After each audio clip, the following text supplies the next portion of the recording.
ஃபுல்லாக பிரிச்சாச்சு. இப்போ பார்த்தீங்கன்னா சொல்லி நான் இப்போ உங்களுக்கு காட்டுறேன்.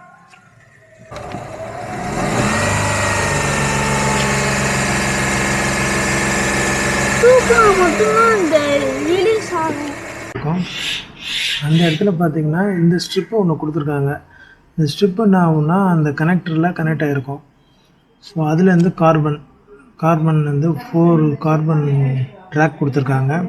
ஒரு 4 காப்பர் கம்பி கொடுத்துருக்காங்க.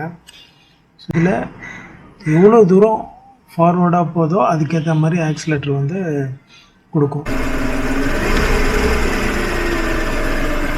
ஓகே சக்ஸஸ்ஃபுல்லாக நம்ம ஆக்சிலேட்டர் படுங்க மாற்றாமலே நம்ம சரி பண்ணிட்டோம். வீடியோ பிடிச்சிருந்தா சப்ஸ்கிரைப் பண்ணுங்கள்.